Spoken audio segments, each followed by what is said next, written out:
मंच पर उपस्थित हमारे सभी वरिष्ठ पदाधिकारी, अखंड रेल कर्मचारी, ACCRTA, LRSA और AIGC और अन्य हमारे सभी संगठन के हमारे वरिष्ठ पदाधिकारियों को मेरा क्रांतिकारी भरा नमस्कार। और उपस्थित यहाँ जितने भी हमारे देशभक्त कर्मचारी हैं जो इस कार्यक्रम में भाग लेने के लिए ड्यूटी में भी अपना रहने के बावजूद अगर योगदान दे रहे हैं तो उनको भी मैं बहुत बहुत नमन करता हूं। चाचा जी की बात उठी है तो बहुत दिनों से इंतजार कर रहा था कि ये मौका मिले। लगभग जब से LPS आया, अब आग लगा है OPS के नाम पर, तो मैं OPS पर ही बात करूंगा।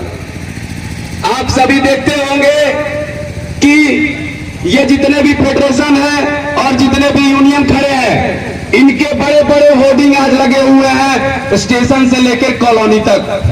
हर जगह पर एक OPS लिखा हुआ है और दूसरे जगह पर LDC लिखा गया है।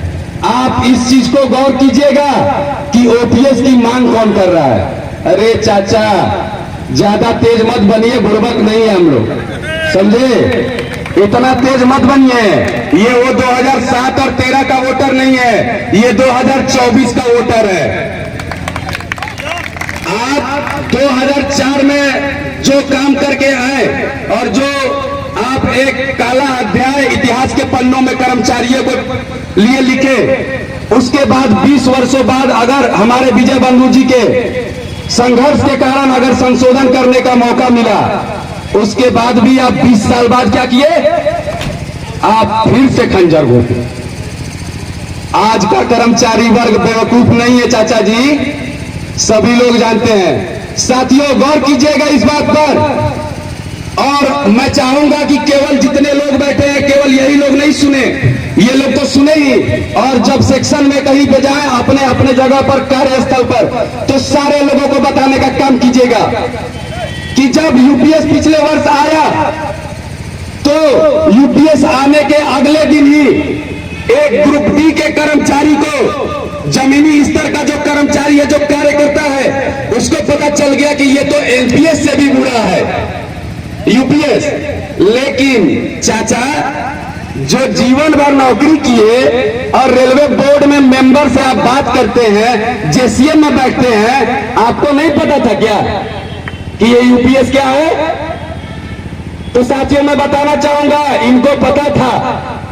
ये लोग बड़े बड़े जो नेता हैं, ये अपने पद के लालच में ये डरते हैं कि अगर हम लोग UPS का विरोध करेंगे या LPS का विरोध करेंगे तो कहीं रेलवे बोर्ड ऐसा, रेलवे सरकार ऐसा लेटर सर्कुलेट ना कर दे कि भाई सरकारी रिटायर्ड कर्मचारी यूनियन में नहीं चलेगा।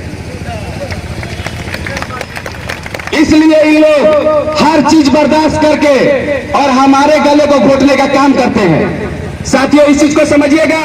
चांदी के कलम से दस्तखत करने के बाद इन दोनों नेताओं, ये मेरा ही निकाला हुआ नारा है, मैं तो सीना ठोक के बोलता हूं कि मैं कफन बांध के निकल चुका हूं, मुझे परवाह नहीं है कि इसका अंजाम क्या होने वाला है। और मेरा ही निकाला हुआ नारा है, ये OPS के 2 दलाल, हो सकता है कहीं से आया था, लेकिन ये OPS के 2 ब्रोकर, दोनों चाचा, दोनों जोकर, ये मैं निकाला हूं और शान से बोल रहा हूं। तो मैं बताना चाहूंगा कि चांदी के कलम से आपके और मेरे भविष्य को खराब किया गया है। उन्होंने जाकर दस्तखत किया और उसके बाद होड़ लग गई कि बाहर आके सबसे पहले अपना वो लूट लिया जाए कि हमने UPS लाया, हमने UPS लाया।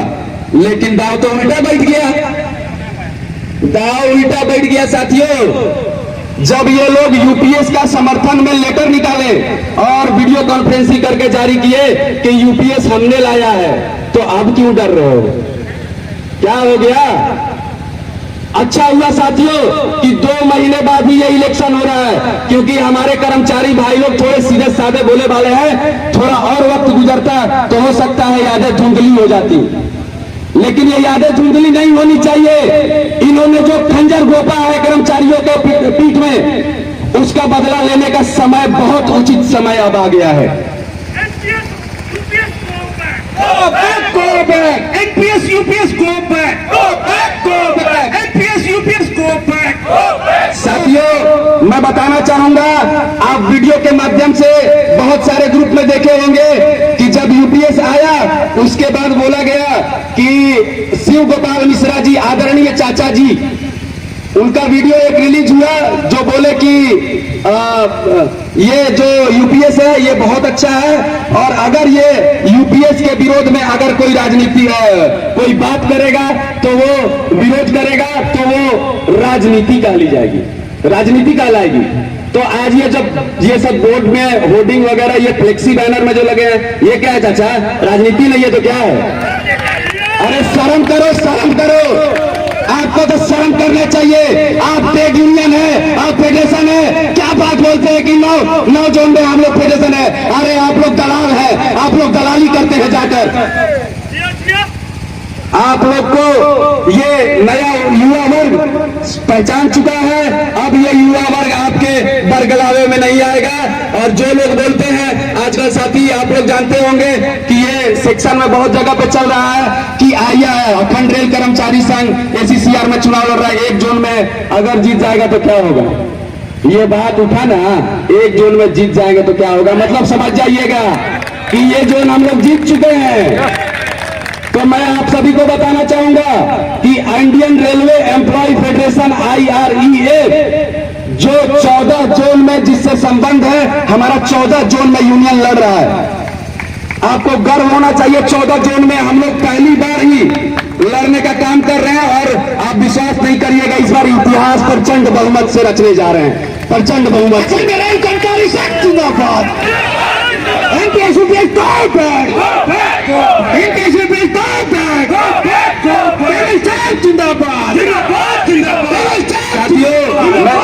मैं बताना चाहूंगा, ये लोग ट्रैक मेंटेनर और लोको पायलट जो ज्यादा संख्या में है, जिनका एसोसिएशन है, इन्हीं के मत पाने के बाद इन्हीं के छाती पे मूंग धरने का काम करते थे हमेशा से।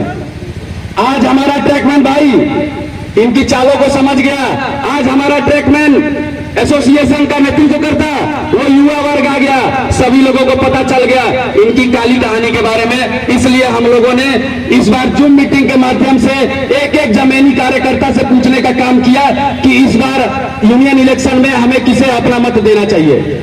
आप विश्वास नहीं कीजिएगा साथियों, तीनों डिवीजन में हम लोग जूम मीटिंग आयोजन करने के बाद एक ही आवाज आई कि संयुक्त मोर्चा का गठन किया जाए और इन दोनों दलाल फेडरेशन को बाहर किया जाए। संयुक्त मोर्चा जिंदाबाद। आज जो लोग बोलते हैं, संयुक्त मोर्चा जिंदाबाद। आज जो लोग बोलते हैं कि एलडीसी दिलवा देंगे, तो भाई एलडीसी जो फेडरेशन में रहेगा वही दिलवा पाएगा। पॉइंट नोट कीजिएगा दोस्तों, पॉइंट नोट कीजिएगा, ये बहुत जगह पे चल रहा है। ये चाचा लोग के कुछ भतीजे लोग घूम घूम के बोल रहे हैं। चाचा लोग तो हमारे फील्ड में खंजर घोप दिया, भतीजा लोग यहाँ घोपने का तैयारी कर रहा है। आपको बता दें, एलडीसी का बात है तो मैं जब से नौकरी कर रहा हूं 10 साल से एलडीसी के मुद्दे को लेके राष्ट्रीय लेवल पे, चाहे वो उज्जैन हो, चाहे दिल्ली हो, चाहे रायपुर हो, बिलासपुर हो, हर जगह पे उस मुद्दे को मैंने सामने रखा है। और मुझे पता है एलडीसी की जो मांग है, जो बोल रहे हैं कि फेडरेशन, आप कैसे मान गए कि आपका फेडरेशन आएगा? जो लोग बोल रहे हैं कि फेडरेशन ही दिलवा सकता है, तो आज जो आचार संहिता लागू है तो ये तो शून्य है, सारे यूनियन फेडरेशन शून्य है। आपको कैसे पता कि हम ही जीत जाएंगे 9 जोन में? हो सकता है कि आप 16 जोन में खड़ा है, आप 16 जगह पे हार जाइए। हो सकता है कि IREF 14 जगह पे खड़ा है, 14 जगह पे जीत के फेडरेशन का मान्यता पा ले। बेवकूफ बनाते हैं, ज्यादा बेवकूफ मत बनाइए। और ट्रैकमैन भाइयों को मैं संदेश देना चाहूंगा कि अगर आपका एसोसिएशन आह्वान किया है तो पूरे ताकत के साथ आप संगठन का साथ दीजिए। भविष्य आपका उज्जवल करने की जिम्मेदारी हमारे संगठन की है। और मैं आप सभी को बताऊंगा कि हमारा 4 लाख, मैं संक्षेप में अब भाषण दूंगा क्योंकि बहुत वक्त है, हमारे एक से एक जोशीले हमारे कैडर है, क्योंकि ये युवाओं का संगठन है। मैं आप सभी को बताना चाहूंगा कि ट्रैक मेंटेनर की केवल संख्या पूरे भारत में 4 लाख है। आप लोग कभी विचार किए कि 4 लाख संख्या अगर एक जुट हो जाए और उनके घर में अगर 3-3, 4-4 फैमिली तो होंगे ही होंगे ना, तो करीबन 15-16 लाख हो जाते हैं। 15-16 लाख संख्या होने के बाद अगर हम लोग एकजुट हो जाएं तो हम लोग लगभग 4 से 5 सांसद जिता सकते हैं। और 4-5 सांसद जीतने वाले आज हमारे ये रामविलास पासवान जी के लड़के चिराग पासवान जी 4 ही सांसद जीतते हैं, लेकिन मंत्रालय उनको मिलता है। तो हम लोग अगर 4 सांसद भी अगर जिता दे, अगर एकजुट हो जाए तो पूरा का पूरा रेल मंत्रालय हमारे मुट्ठी में हो सकता है। ताकत को पहचानिए, ताकत को, ये ताकत कम नहीं होनी चाहिए। इन्हीं शब्दों के साथ मैं एक आप लोगों को जोश भरने का काम करूंगा, एक शायरी पेश करूंगा कि परिंदे रुक मत, तुझमें अभी जान बाकी है, मंजिल दूर है लेकिन अभी उड़ान बाकी है। आज नहीं तो कल मुट्ठी में होगी दुनिया, लक्ष्य पर अगर तेरा ध्यान बाकी है। आज नहीं तो कल मुट्ठी में होगी दुनिया, लक्ष्य पर अगर तेरा ध्यान बाकी है। जिंदगी की जंग में हौसला जरूरी है, अरे हौसला रखना, अभी तो जीत के लिए सारा जहान बाकी है। जिंदाबाद।